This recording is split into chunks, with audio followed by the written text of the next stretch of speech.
Good afternoon all, and here we go. What a day to have a football match. The sun is out, the pitch is green, and it's the highly anticipated quarter-final game of the season. Wales versus England in it. Our home team boys are revved up and raring to go after their recent successful string of games ever since the manager was recently fired and replaced with an owl. But he has made the very controversial decision to hire two up-and-coming unknowns, Cadink in centre midfield and Cadonk in goal. Cadink's technique is unlike any other footballer I've seen before, choosing to run after the ball, ignoring all sense and then keeping it all to himself for as long as he can, just so he can score a goal all on his own and show his mum. Maybe one day she will finally let him make his own lunch. He's going for the goal, he's getting close, get it in, get it in, get it in. Oh, he muffed it! What kind of kick was that? He didn't even try. Now possession has moved over to Wales as they take a pass over to a shot, and what a save by Cadonk in goal. A very close shave indeed, and he let it in anyway. What a massive prick.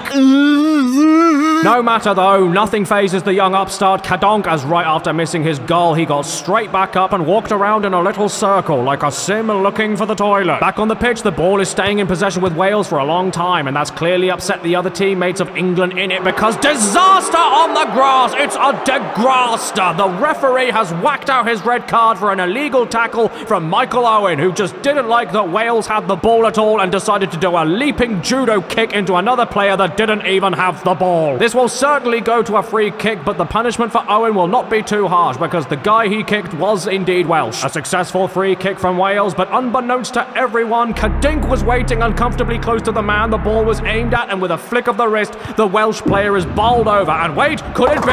Yes, it's a strike for the Welsh team, and possession is back with Cadink, who will continue to hog the ball until his next goal kick attempt, which wasn't even close. England in it are trailing behind on 1-0, so they need to step up. Their next strategy seems to be passing the ball back towards their end of the pitch, but it appears the losing team's patience is up because Cadonk has left the goal in an unprecedented move, likely inspired by his fellow player Cadink. Cadonk has decided the ball is now his and is refusing to pass it. He's going for a kick. He thinks he can land it in the net from here, but of course he can't. Why would he think he could? And he'll have to sprint as fast as he can back to the goal! Cadink has the ball yet again, and all anyone can wonder is how nobody else is getting the ball before he is. And as is tradition with all his other games prior to this one, he keeps hold of the ball until the half-time whistle, at which point he gives up and heads for Tesco's. With Cadink absent from the first few minutes of the second half, England in it seem to be getting their shit together and actually playing the game properly, until Wayne Rooney foolishly passes the ball back to who he thought was Beckham, but instead was Cadink, the dickless wonder. He had to leave his Tesco shop behind because he couldn't afford it without his club card, which he left in his other shorts. A dark day in the footballing world when a Premier League player can't afford a meal deal. Wales seem to be stepping up their game too, and within 2 minutes they have already tried for 3 goal shots, 2 of which were not intercepted by Cadonk. He didn't save them, he just tried to jump towards them, and the third shot not even being good enough for him, as he doesn't even try to stop the ball and takes a step back with his hands in the air like he just don't care. Cadonk famously does not like conflict, and the last thing a team losing 2-0 needs is a ball that is angry with the goalkeeper. Cadink once again back with the ball and appearing to perform the river dance with it, causing every player around him to just stop going near him. They can all respect the performing arts when circumstances permit. Sadly, that is it. The game is over. But in an unorthodox twist, the ref has decided that a red card means play another game right after the first. How extraordinary. And Cadonk can barely believe it. He has turned purple. He's not breathing. So the next game will have to be at least half the length. Straight away within the first 5 minutes of play, Wales have once again proven that they can kick the ball and are ahead by 1 point, which has majorly upset the manager of England in it,